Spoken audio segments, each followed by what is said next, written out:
dito, ano po yung hindi nyo magawa before treatment? Sa pagtaas lang po na. Hanggang saan lang yung taas ng kamay mo kanina? Kanina po. Di mo kaya itas na. Like, ganyan lang.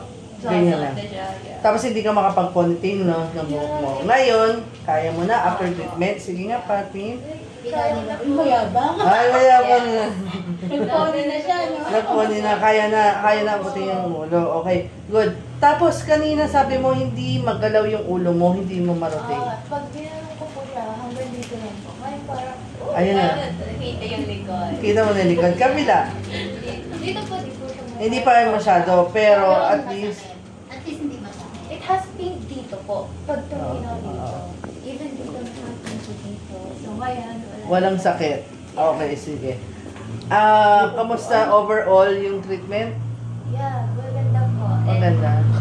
very, di po siya yung namimilat. Like, hindi masakit sa katawan yung car niya. Mas maingat. Yeah. Okay, mas maingat. Okay, sige. Pero yung pag-iingat na yun, nagkaroon ng magandang outcome ng result. Alright, thank you po.